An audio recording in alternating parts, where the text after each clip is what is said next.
So we've got 10 principles of play, 5 in possession and 5 out of possession, but we're going to look at the in possession ones here. The first one, or the first word we've got, is penetration. So this is basically looking to play through, around, or over the opposition to progress us forwards. And it's not always a pass. This can be completed by a dribble or a ball carry as well. We've then got creating space, which is all about making the pitch big. So this might be your players getting into high, wide, and deep positions.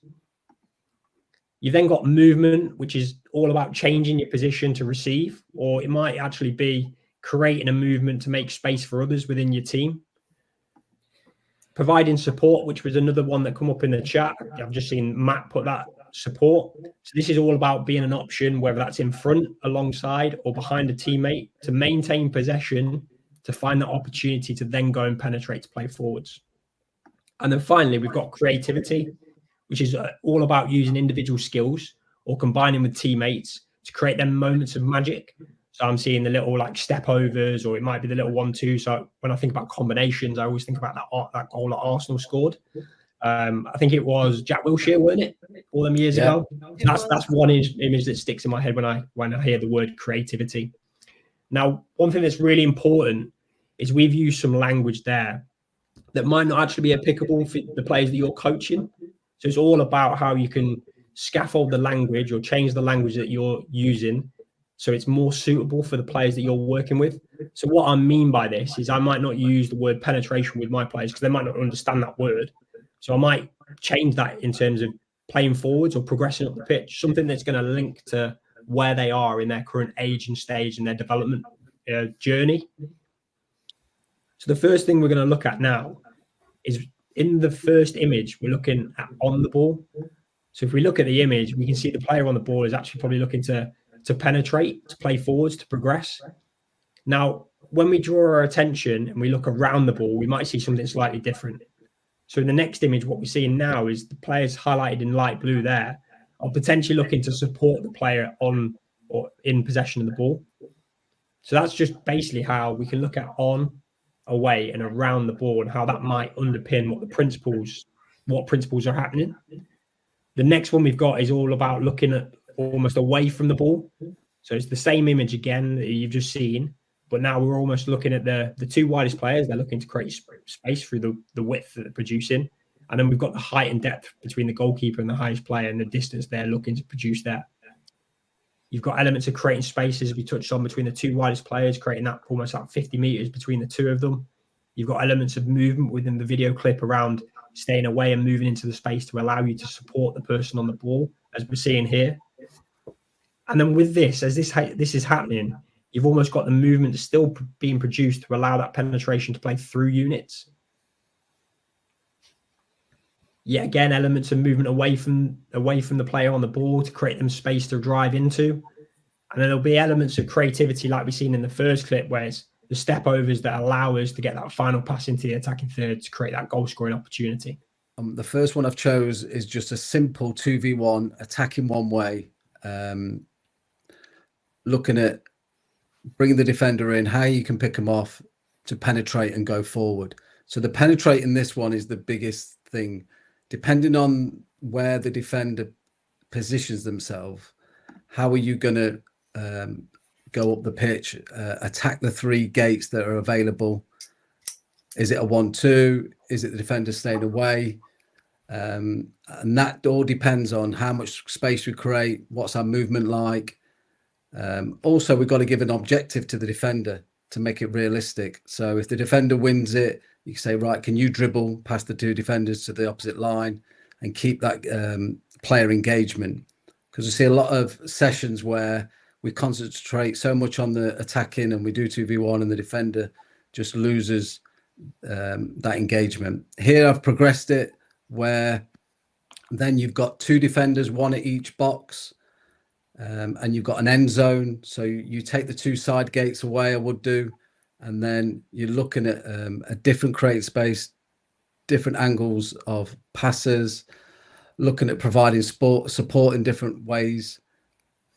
And you could even go one way, turn back round the other, and come straight back down. Use like an offside line to make it realistic. So the realism again, about the relevance, realism and repetition. is important, depending on what obviously age the kids are and the stage they're at. And then with this, I would also then bring in to make it a 3v3. And then obviously the task gets tougher. And so that penetration becomes harder. The creating space as an individual. So you might have to run him off and check and find different ways of creating space. Your movement might have to be an angled run. And where do you need support? So you might have to have when you're playing the 3v3, you might have to have a little bit more depth from the middle player to bring them onto you, to give yourself a bit more time. And then obviously the creativity will be a lots of 1v1s. What we would do is have an end zone at one end for the defending team to attack in. So they've got something to go to. And then it's a 3v2 in one section. So working on what you've just done in the last bit, to create some space to penetrate the line, to go forward. You could pass it into that, into the attacking players, or you could dribble in like it shows here, and then you're going into a matched 4v4. To make it tougher, you could get one of the attacking players to recover past that line as well.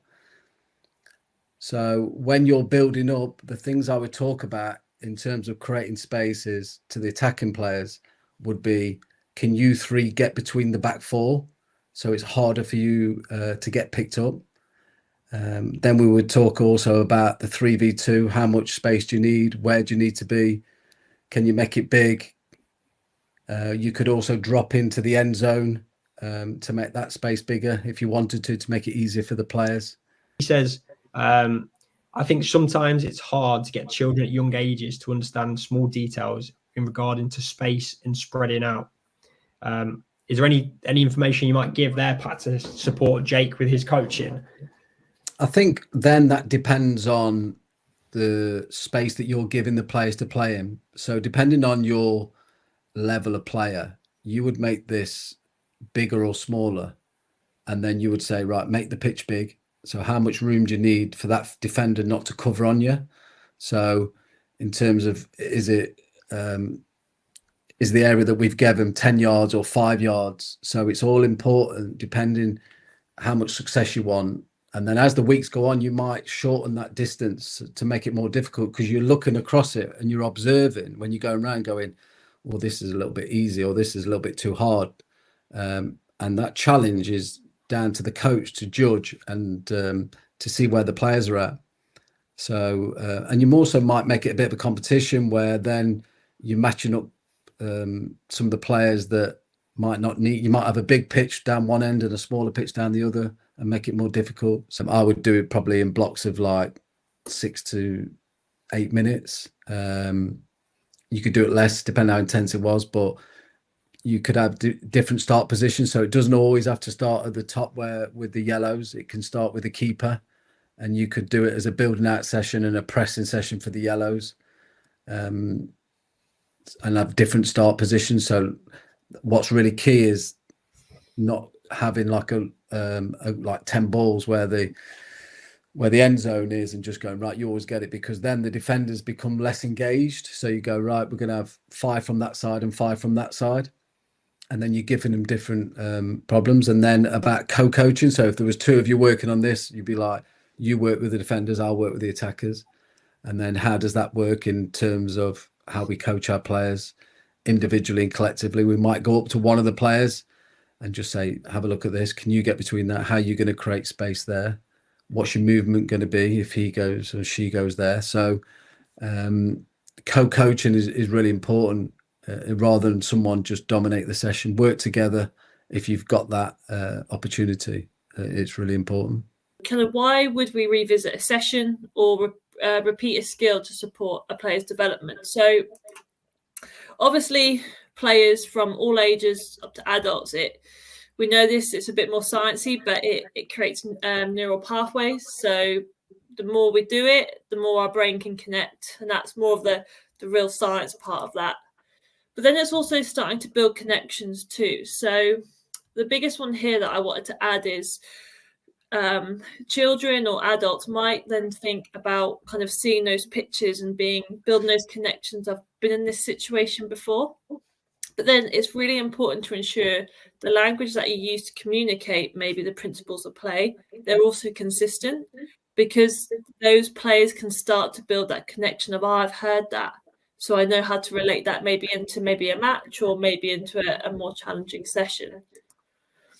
And then also obviously improve retention. The more we do something, we're more able to retain that information, and that's kind of any age as well.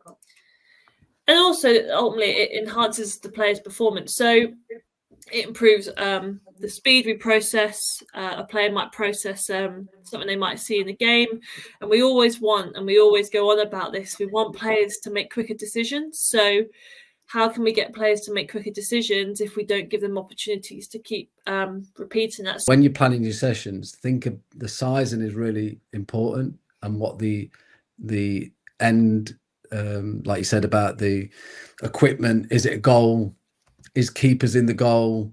For instance, that makes a big difference. Sometimes we haven't got keepers, so we have big goals, and then people are shooting from anywhere and things like that. So all them little bits make a massive difference to how your session outcomes are going to be. So yeah, I mean, it's just looking at different ways to challenge your players. And I think the observing bit as a coach is really important. Just standing back and looking, is this really working? What can I put into it? Can I put an offside line in? Do I make it bigger? Do I put an end zone in? Do I put a target goal in? Do I make them numbers more matched up? All them things should be going through your head to get out the best outcomes of the session, really. I'm quite a big believer in, allowing players to kind of problem solve themselves in the sessions, because when it comes to match day, we can't go stop the game and kind of help the players and give them solutions. So allow your players to be able to problem solve. I'm not saying that you leave them and it's like they've got to try and work out themselves. You might drop in little solutions and go, look, this might be an idea. But ultimately, at the end of the day, the players on the pitch make the decisions. So if we don't allow them to do it in training, then we can't really expect them to do that in a game. I don't know if you guys want to add anything on that. Yeah, I think it's a great point, and it's how you basically maybe do that at training as well. Instead of, do you almost set up certain blocks to let them almost play the practice or understand the practice, for them to problem solve what's happening. So when it relates to their game in the later down the week, you're not always there to give the key messages, are you? So you're almost embedding the messages across the training week, across your training program, I suppose, but almost setting up them challenges where players have almost got the freedom to go and see what they can do and almost solve the problems that you put in front of them, instead of giving them all the solutions all the time. Definitely. And I think you also see obviously other outcomes in terms of maybe the psychological side of players as well. Who's maybe that player that's going to lead in that moment and help maybe problem solve the situation? And you actually then get to understand your players a bit more, so their psychology a little bit and who your leaders are. When attacking, it kind of looking at they're creating space, they're penetrating, providing support, and they're recognising pitches, which they might be able to do that into kind of the match play. Maybe you might do at the end, because they might be working in wide areas of 2v1. So how do they overload? And they've started to create those pitches. So think about that and how you implement that into your sessions, and different challenges. It might be maybe to the older players, you might set up the teams for 5-10 minutes. You've got one team who's going to set up a bit more of a low block, and this is more for the older age, obviously. How can you get your maybe team to look to penetrate or create space or movement to break that down? Because we all know the game and different teams you play, different formations, you're not going to play the same team.